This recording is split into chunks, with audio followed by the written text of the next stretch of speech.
ஒரு G+2 கன்ஸ்ட்ரக்ஷனோட walk த்ரூவை தான் இந்த வீடியோவில் பார்க்க போகிறோம். வணக்கம், நான் உங்கள் சிவில் ஸ்ட்ரக்சரல் இன்ஜினியர் மணிகண்டன் பேசுகிறேன்.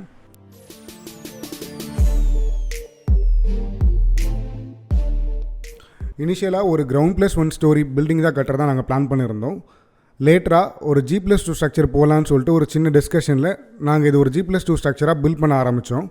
ஆனால் எலிவேஷன்ஸ்லாம் பார்த்தீங்கன்னா நம்ம G+1க்காக தான் பண்ணியிருந்தோம்.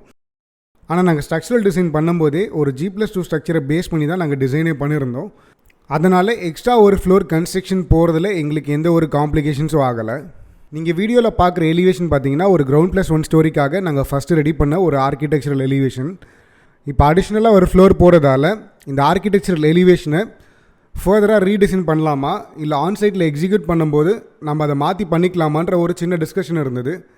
கிளைண்ட்டுக்கு எங்கள் மேலே இருந்த பிலீஃப்னால ஆர்கிடெக்சரல் எலிவேஷன் ஃபர்தராக டெவலப் பண்ண தேவையில்லை, ஆன்சைட்டில் நீங்கள் எக்ஸிக்யூட் பண்ணும்போது பெஸ்ட்டாக பண்ணி கொடுங்கன்னு சொல்லியிருந்தாங்க. அப்படி கிளைண்ட் சொல்லும்போது மல்டிபிள் ஐடியாஸ் மைண்டில் ஓடிட்டு இருந்தது.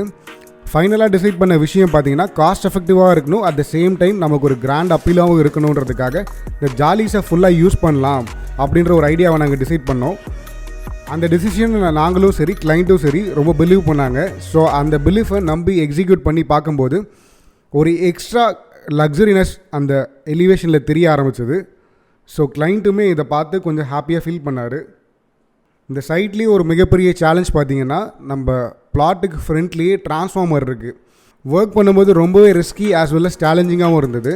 ஏன்னா இனிஷியலாக ஷட்டரிங் அடிக்கிறதுலேருந்தும் சரி, ஃபைனலாக நம்ம பூசிட்டு கீழே இறக்குற வரைக்கும் சரி, அந்த ரிஸ்க்கையும் மைண்டில் வச்சு நம்ம ஒர்க் பண்ணுறாமல் இருந்தது. ஆஸ் வெல் அஸ் அவுட்புட்லேயும் எந்த ஒரு குறையும் இல்லாமல் நம்ம பண்ணணுன்ற ஒரு மைண்ட் செட்டோட தான் பிளான் பண்ணி ஃபைனல் வரைக்கும் நம்ம கொண்டு வந்திருக்கோம். இந்த பில்டிங் அமைஞ்சிருக்கக்கூடிய பிளாட்டோட சைஸ் பார்த்திங்கன்னா 880 ஸ்கொயர் ஃபீட், ரஃப்லி அரவுண்ட் ஒரு 900 ஸ்கொயர் ஃபீட் கிட்ட தான் இருந்தது. இந்த வீட்டோட பிளானை பொறுத்த வரைக்கும் வீட்டில் 2 ஸ்டார்கேஸ் இருக்கும். ஒரு ஸ்டார்கேஸ் வந்து பார்த்திங்கன்னா ground floor, first floor and second ஃப்ளோரை கனெக்ட் பண்ணும். இது வந்து காமன் ஸ்டார்கேஸாக ஆக்ட் ஆகும். அதுவே கிரவுண்ட் ஃப்ளோரையும் ஃபர்ஸ்ட் ஃப்ளோரை மட்டும் கனெக்ட் பண்ணக்கூடிய இன்னர் ஸ்டார்கேஸும் நாங்கள் கொடுத்துருந்தோம். கிரவுண்ட் ஃப்ளோர் ஏரியாவில் நல்ல லாவிஷான ஒரு car parking area, hall area. இந்த ஹால் ஏரியாவிலேருந்து நம்ம இன்னர் ஸ்டார்கேஸ் வழியாக ஃபர்ஸ்ட் ஃப்ளோரை கனெக்ட் பண்ணோம். ஆஸ் வெல் அஸ் ஒரு கிச்சன் ஏரியா. இந்த கிச்சன் ஏரியாவில் பார்த்தீங்கன்னா 2 பக்கமும் எல் டைப்பில் கவுண்டர் டாப் வந்துடும். கவுண்டர் டாப்லேருந்து ஒரு 2 ஃபீட் அபவ் நம்ம வந்து யூஸ்வலாக பண்ணக்கூடிய அந்த வால் டைல்ஸை வந்து லே பண்ண போகிறோம்.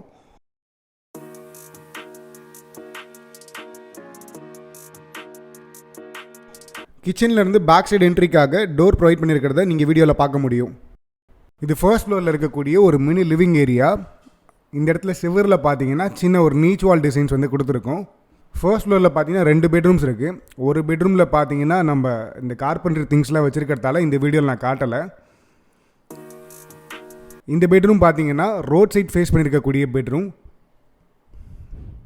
இந்த பெட்ரூம் கூட அட்டாச் டாய்லெட் வந்துடும். ஆஸ் வெல் அஸ் நான் வீடியோவில் காட்டாத இன்னொரு பெட்ரூம்லேயும் பார்த்தீங்கன்னா அட்டாச் டாய்லெட் வந்துடும். இந்த பெட்ரூம் ஃப்ரண்ட்டில் இருக்கிறதால சின்ன ஒரு பால்கனி ஸ்பேஸும் கொடுத்துருக்கோம்.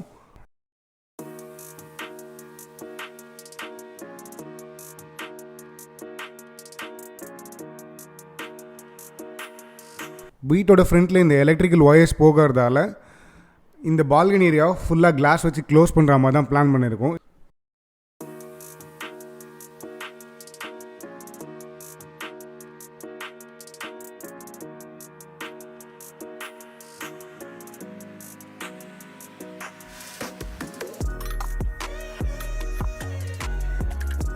ஃபர்ஸ்ட் ஃப்ளோர்லேருந்து செகண்ட் ஃப்ளோர் போகக்கூடிய ஸ்டார்கேஸோட மிட் லேண்டிங் ஏரியாவில் பார்த்தீங்கன்னா இந்த மாதிரி ஒரு ஓப்பன் ப்ரொவிஷன் ஒன்று காட்டியிருக்கோம். இது எதுக்குன்னு பார்த்தீங்கன்னா இந்த இடத்துல வந்து வெளிச்சம் வந்து ஸ்டார்கேஸ் ஏரியாக்குள்ளே வரணுன்றதுக்காக ஃப்ளோரோட ஃபுல் சீலிங் ஹைட்டுக்குமே நம்ம ஒரு ஃபிக்ஸ்ட் விண்டோ வந்து ப்ரொவைட் பண்ணி அதிலிருந்து வெளிச்சம் உள்ளே வரா மாதிரி பிளான் பண்ணியிருக்கோம்.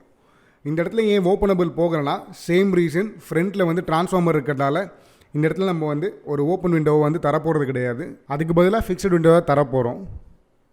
இப்போ நம்ம செகண்ட் ஃப்ளோரில் தான் நிற்கிறோம். செகண்ட் ஃப்ளோரை பொறுத்த வரைக்கும் பியூர்லி ரெண்டல் பர்பஸ்க்காக பண்ணணுன்றதுக்காக ஒரு hall, 2 bedroom with attach toilet, ஒரு கிச்சன் ஏரியா ப்ரொவைட் பண்ணியிருக்கோம். ஆஸ் வெல் அஸ் ஃப்ரண்ட்டில் பார்த்தீங்கன்னா சின்ன ஒரு பால்கனி ஸ்பேஸ் வந்துடும்.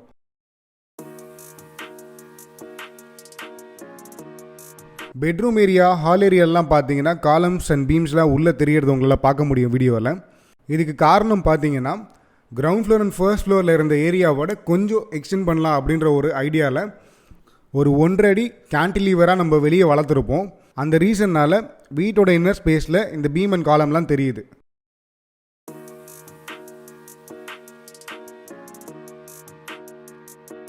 இந்த பெட்ரூம்லேயும் பார்த்தீங்கன்னா நம்ம ஒரு அட்டாச் டாய்லெட் ப்ரொவைட் பண்ணியிருப்போம். இந்த அட்டாச் டாய்லெட் மேலே பார்த்தீங்கன்னா சின்ன ஒரு டார்க்கான ஸ்பேஸ் தெரியுதா. இந்த இடம் தான் பார்த்தீங்கன்னா ஸ்டோரேஜுக்காக நம்ம கொடுத்துருக்கக்கூடிய ஏரியா. நம்மளோட வீடெல்லாம் முன்னாடி கட்டும்போது பாத்ரூமோட சீலிங் ஹைட் ஒரு 7 ஃபீட்டோட ஸ்டாப் பண்ணிவிட்டு ரிமைனிங் 3 ஃபீட் அந்த ரூஃபில் பார்த்தீங்கன்னா நம்ம ஸ்டோரேஜ்க்காக ஸ்பேஸ் ப்ரொவைட் பண்ணியிருப்போம். அதே கான்செப்ட் படி தான் இங்கேயும் நாங்கள் ஸ்டோரேஜ் ஸ்பேஸை கொடுத்துருக்கோம். வீட்டோட ஃப்ரண்ட் எலிவேஷனை என்ஹான்ஸ் பண்ணுறதுக்காக தான் நம்ம இந்த ஜாலியை கொடுத்துருப்போம். ஆனால் இந்த ஜாலியை நம்ம யூஸ் பண்ணதால் டே டைமில் இந்த ஜாலி வழியாக சன்ரைஸ் பாஸ் ஆகி உள்ளே நமக்கு ஒரு டிஃப்ரெண்ட்டான டோன் இந்த ரூம்குள்ளே க்ரியேட் ஆச்சு. இந்த பால்கனி ஏரியாவோட சீலிங்கில் பார்த்தீங்கன்னா டெரகோட்டா பாட்ஸை யூஸ் பண்ணியிருக்கோம். இந்த வீட்டோட வாக் த்ரூவை ஃபுல்லாக பார்த்துருப்பீங்கன்றதை நம்புகிறேன். இந்த வீடு பிடிச்சிருந்தா லைக் பண்ணுங்கள். இந்த வீடு எப்படி வந்திருக்குன்றதை கமெண்ட்டில் சொல்லுங்கள். ஃப்யூச்சரில் இந்த வீட்டோட போஸ்ட் கம்ப்ளீஷன் வீடியோவை நான் போட ட்ரை பண்ணுறேன். அப்படியே மறக்காமல் நம்ம சேனல் சப்ஸ்கிரைப் பண்ணிக்கோங்க. தேங்க்யூ, தேங்க்ஸ் ஃபார் வாட்சிங்.